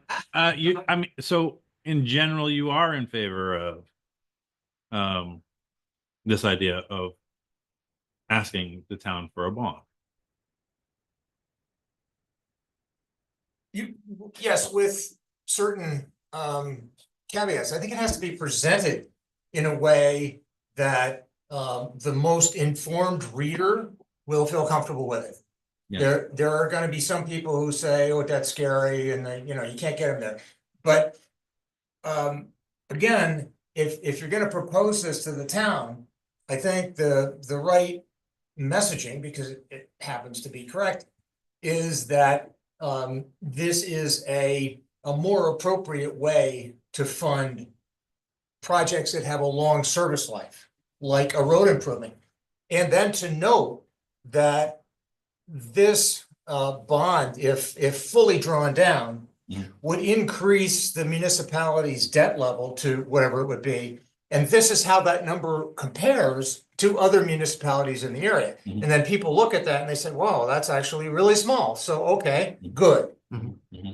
Got it. Mhm. So I mean, I think we're in a good position that way. The service life of the Hopkins Hill Road, it hasn't been touched in 30 years. Right. We would expect a minimum of 15 years, more like 20 out of it. It's, you know, with maintenance, which we have in our annual budget, not capital improvement budget, but in the annual side. So yeah, I think it's a good. I'm hearing you say that this is a good way to do it. I would support it, absolutely.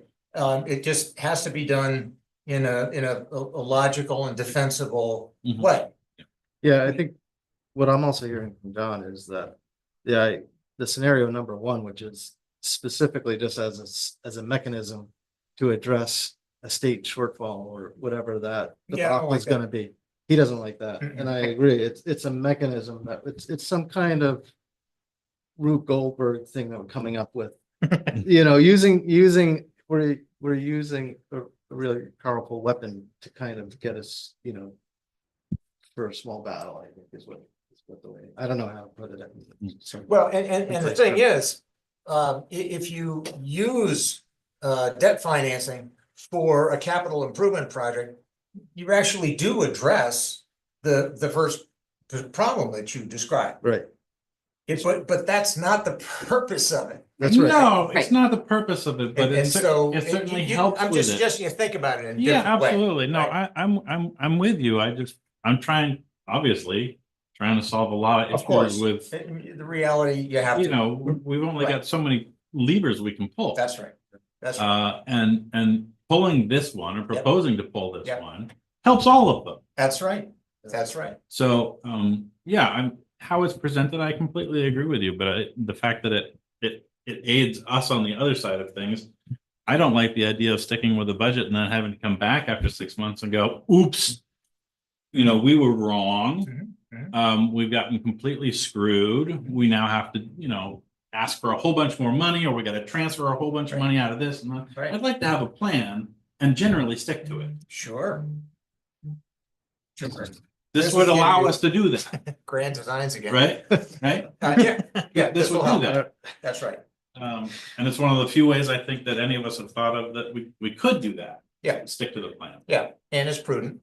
I think so. Yeah. If we don't do this, on the other hand, Yeah. and we just continue along with our budget and ask, and then things go sideways here or sideways there, then we're back saying, well, we're not doing any road projects this year, Right, Well, I mean, yeah, so we should, when you didn't have to. when we didn't have.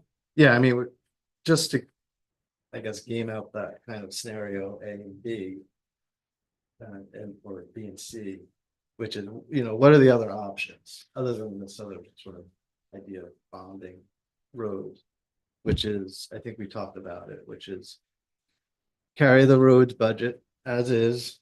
You know, we know what we know today and there's no crisis, right? So we just go forward.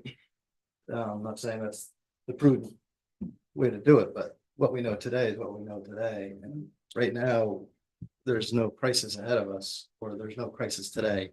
So therefore, we raise the taxes for the capital roads project. And then we understand that there's a crisis at some point and there's a shortfall of money. How do we make up that money?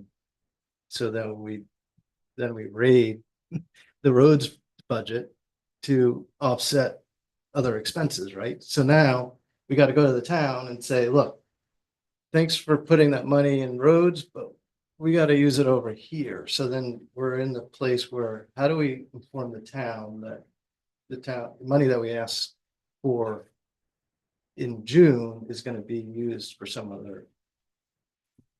Purpose, because the state fell apart. Exactly. Yeah. So that's option B. Right. And then, you know, I guess option C is to, No, I know that. no, No, we don't want to use that, but I mean, that's well, no, another, I mean, option. that's option Z. okay, well- Z, that's fine. but here's the thing, and this goes back to what I was saying before, is that if, I mean, so we do have a fund balance. We do have 3 months of money, which gets us July, August, September, we're short October. And November. And And the first November. week of November. Okay, so we're almost there. But, you know, the question is, and you know, this is again, I don't have a crystal ball. How does the state reimburse the towns for the money that they didn't pay? So I mean, there's money, you know, there's money in the budget now, in the state budget. I mean, is it fair to think that they're just gonna say, we have an extra 3 months of budget. We just made, you know, that $11 billion budget that we were asking for. Well, now we only need $9 billion because we're not paying revenue sharing and we're not paying schools for 3 months. And that's all on the towns. Some towns would make it. Other towns, I can think of a couple in our neighboring towns that would be. That's. Yeah, they would be in serious situations. So I didn't want to bring it up, but the only other option I thought was to do a provisional. Basically a 6 month. And then have another special town meeting for the other 6 months. Because it would get us through. We propose a provisional budget. From basically, you know, June to December. I like the bond better. Well, there's Oh, I that, do. yeah, I yeah. don't like it, I'm Yeah. just coming up Yep. with ideas. Yep. Well, I'm just playing out the other scenarios, because we haven't talked about it tonight, which is, you know, option B, C. I think the provisional budget is complicated, Very complicated. yeah, and,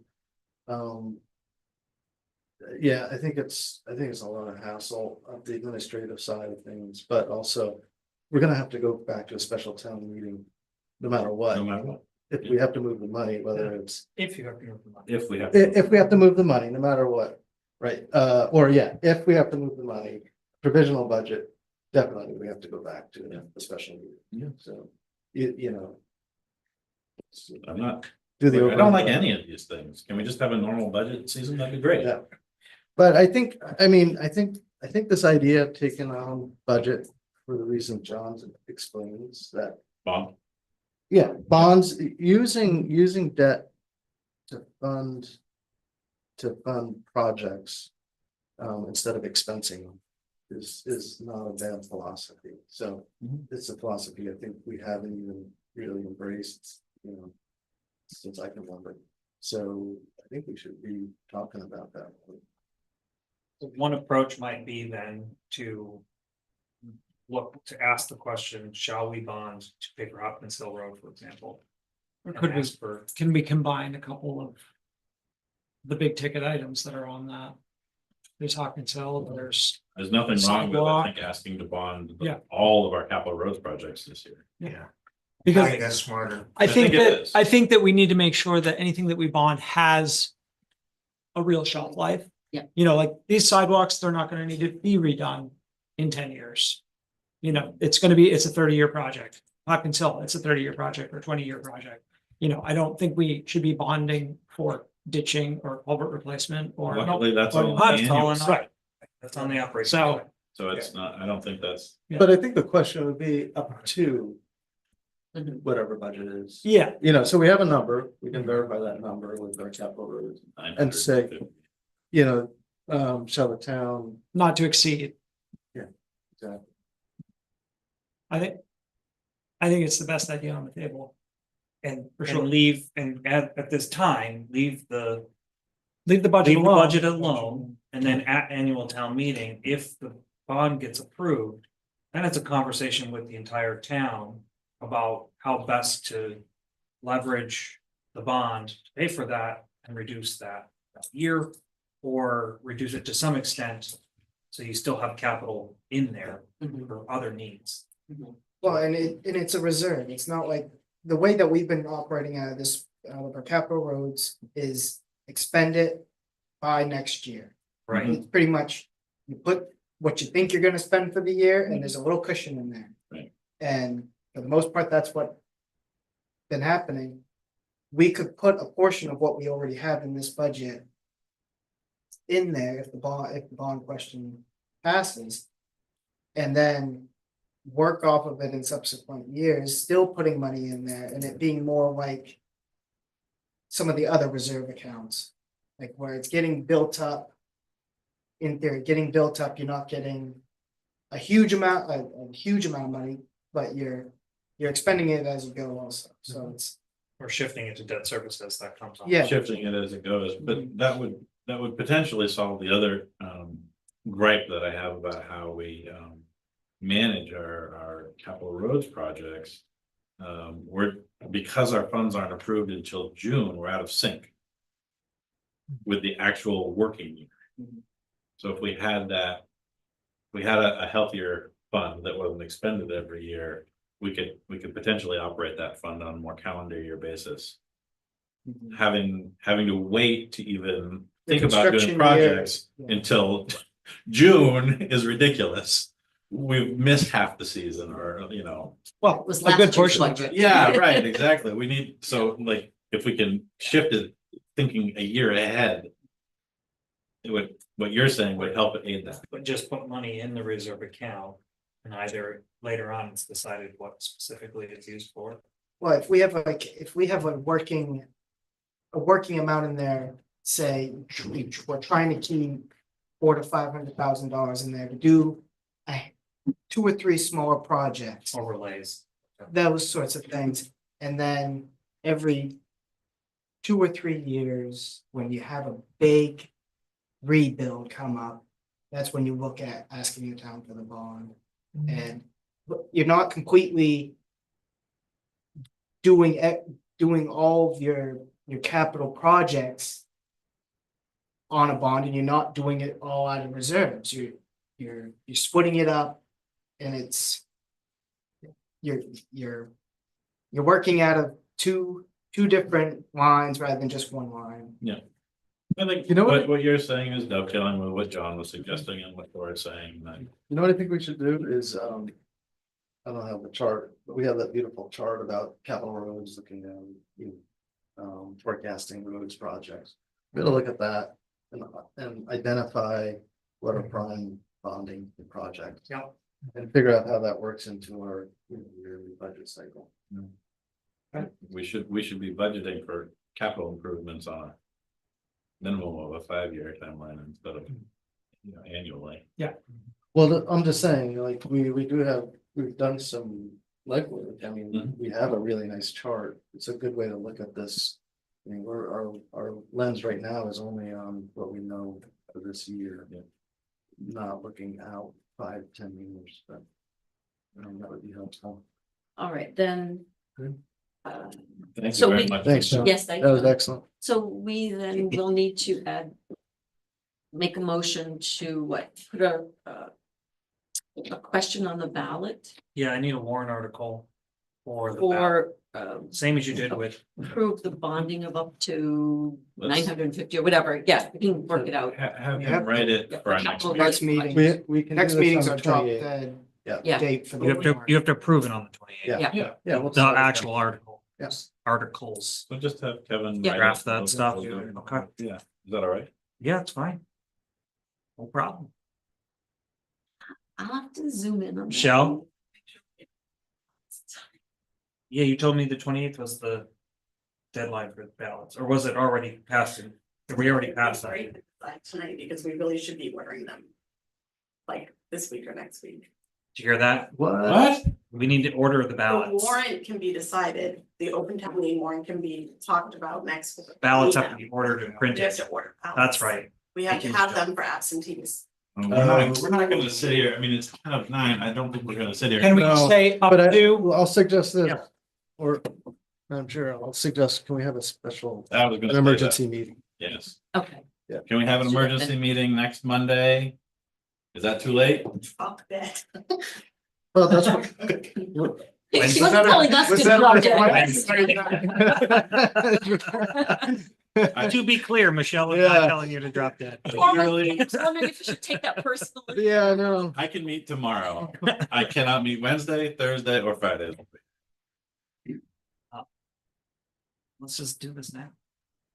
All right, We'll move on to the next thing. let's do We can that. Come and back. to Come this. back. Back to this. Table the rest of the conversation. I think it's a pretty simple question. It is, Yeah, it is, it's- shall the town be authorized to borrow up to? Just like I did with It's just the number. I You just need to come up with the number, I gotta go Yeah. find the number. I assume we'll use the full amount from the Capital current year roads. capital Yep. roads. Yes. So just gotta pull that. Without the carryover. What did we put for a question last March? When we met about the fire truck? That's the language I would go look up, copy paste, put it in. Okay. All right, staff. Oh, well, so the rest of the budget, we're good. We're gonna just stick with what we've got then. Yeah, those will be what we develop the warrant articles on. Right, then we can go on to staff appointment. I'll go ahead and make the motion to appoint Kara Stockton as code enforcement officer. And to appoint Kevin Sutherland as the deputy code enforcement officer. To the town of Newcastle effective April 15th. I'll second that. I don't think there's gonna be a whole lot of discussion on that, is there? All right, all in favor? Planning is already in the. Passes 5-0. Lucky to have found her. Yes, we are. Yep, good. All right, so now we have 6D, the adopt a highway program. So got all the forms and the paperwork and Just want your support to start this program. It was developed with the members who have expressed interest or the organizations that expressed interest. We cleaned it up a little bit last week and now I've got something for you to say. Yeah, go ahead. Will require a little bit of funding for some vests and safe and trash bags and stuff like that. I may be driving around with my pickup truck to help pick up trash bags, but we'll see.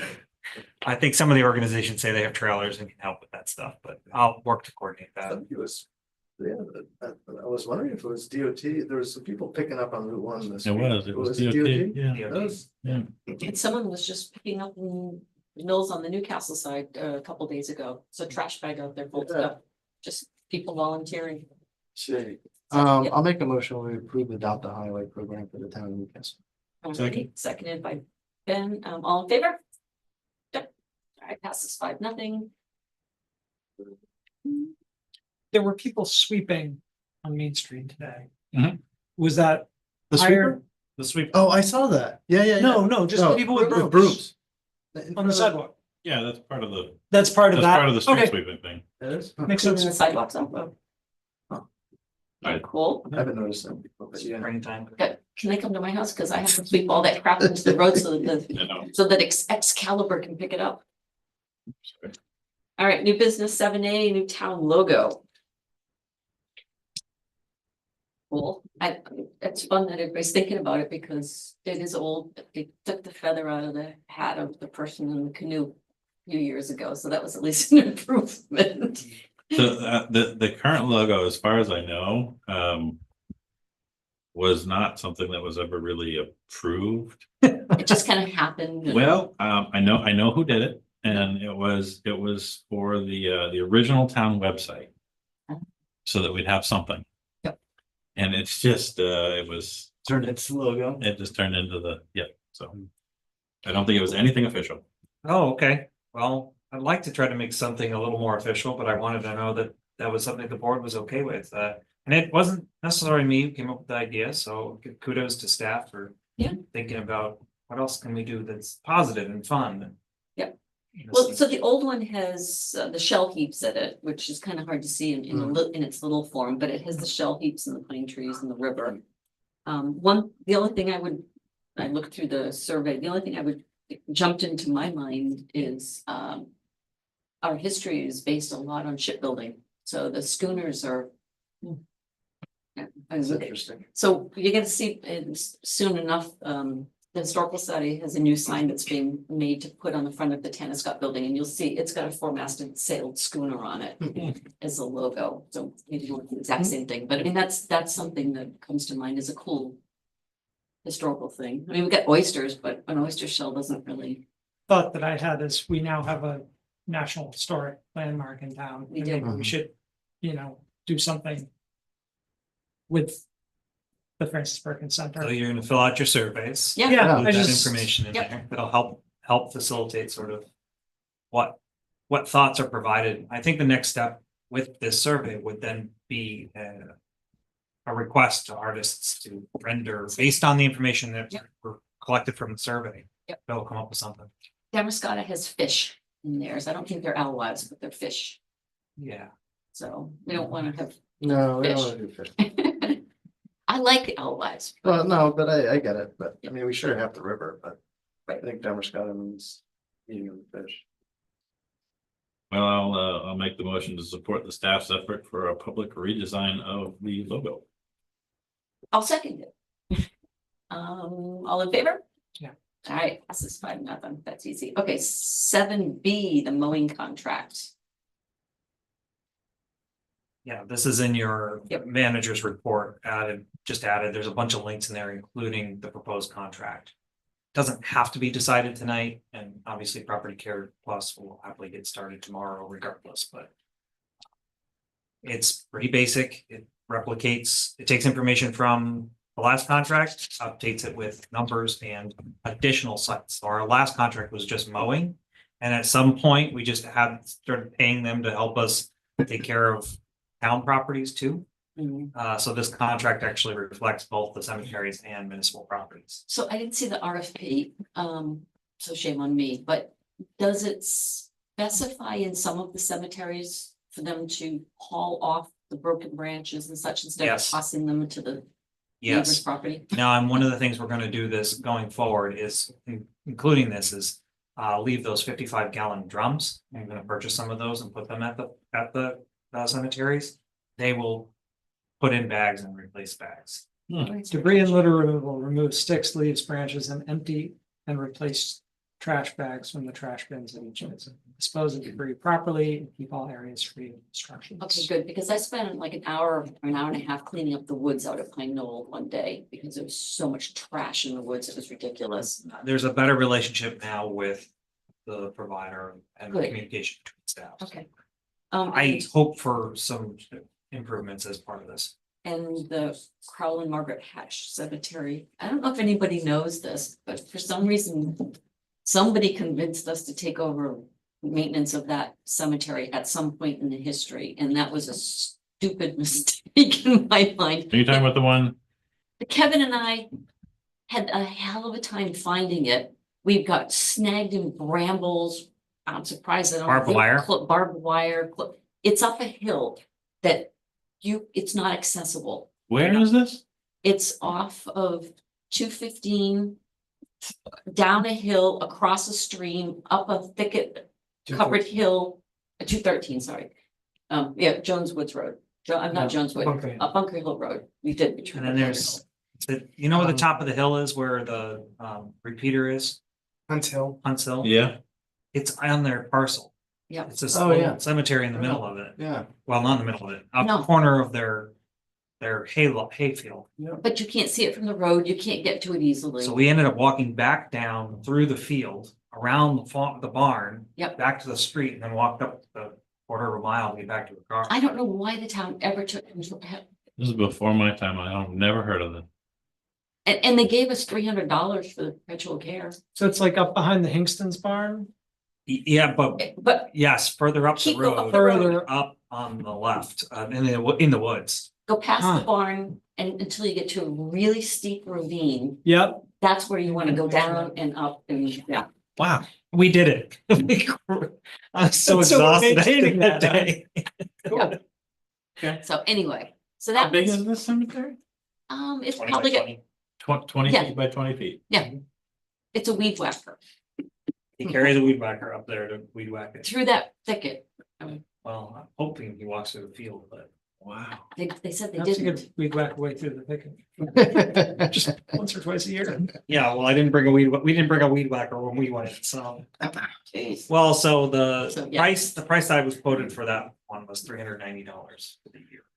Cause did just go up and weed whack it a couple times. Yeah. Okay. So I was, is it worth digging into how do we acquire this and how do we unacquire it? Not right Not now, worth it right now. Okay. but holy cow, Yeah, That's amazing. it's very amazing. So what are we doing? We're voting on the So- budget? Wait, no, I just want you to approve the contract. Oh, Yeah. okay. so do I have a motion to approve the property care plus cemetery and municipal property maintenance contract. So moved. Moved by Rufus, Second. seconded by Tom, all in favor.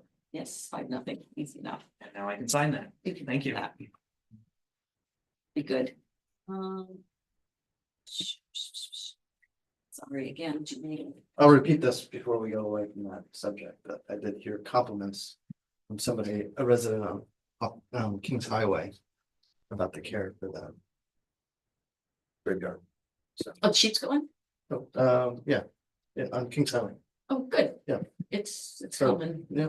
And they're gonna see, well, I'll have to talk to you, Kevin, because we're gonna have to do some advertising, for the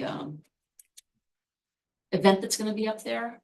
I think we need to put something in the newspaper that if people do not want us to touch their ancestors' graves, clean them or repair them, they need to let us know. So we'll have to put something in the paper about that. So Okay. Sure. Come I can't on imagine in. someone doesn't want us to clean the grave, but there might be people. All right, let's see, do I have a motion to approve the fiscal year 2025 second AP warrant for $22,363.01? Moved by Tor, Second. seconded by Ben. Did anyone have any questions on it? No, I don't think I did either. No. Who's this Rufus guy? Yeah. yeah, no. It's funny that you said for trucking, because I did the trucking for free. It was just that It's It was tipping. the The tipping disposal, fees. yeah. That's- It's for the tipping fee. Yeah. Yes, sorry. that's all right. I just wanted to clarify. Yes, he provided his services in use of his equipment, so thank you, Yes. No Rufus. for problem. Happy to do it. Right, all in favor? Passes 5-0. Kevin, town manager report. Well, I was here trying to come up with language for your other article. Oh, sorry. You want me to read it? You wanna do that first? Finish that? Yeah, finish that. Yeah. Well, no, I don't. You guys went too fast for everything else. Sorry. Does anybody remember the meeting date that we approved the fire truck? It was March of 24, It might have been. or is the March 11th, yeah, it was, I think it was Shelby March Town, 25th? right? Yeah, it's a shell the town. Shelby Town bond. Or up to 565 or something. Not to exceed. Yeah. Yeah.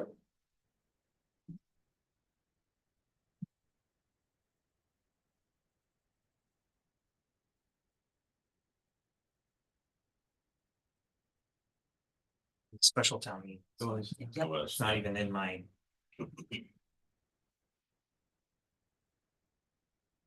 March, I had this thing outside, because I missed my place concert. That's right. Oh, yeah. No, that was December. That was December? That was That was, colder. that was. Oh, that just was, past that was the December. other one, Yeah. yeah, that was the snow blowing. How often are you sleeping outside the door? First time. Oh, there we 20 go, years. special town.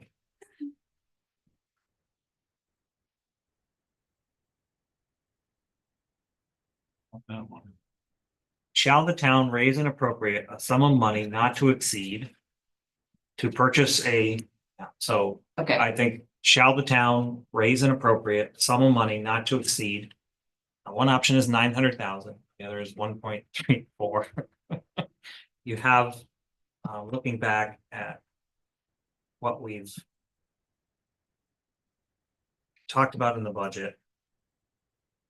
We had River Road, Hopkins Hill Road, But another section of Academy Hill.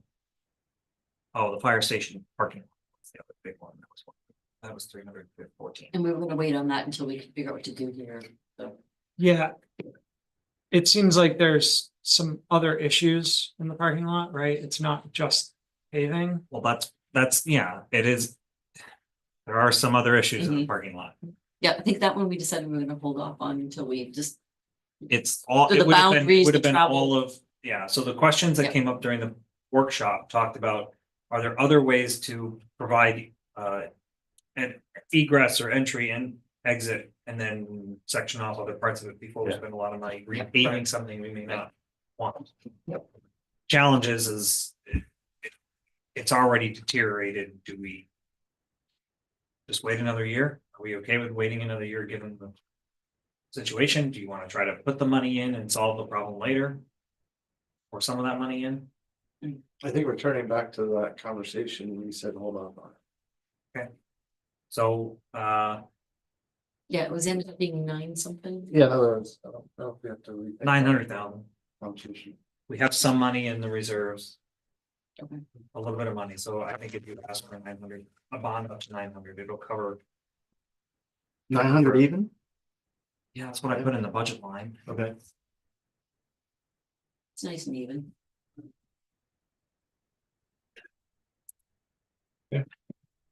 So shall the town raise and appropriate a sum of money not to exceed $900,000 to address capital roads projects? Or fiscal year, or just capital roads projects? All right, do we need to meet or we just vote on it? Just as if that's the language you want.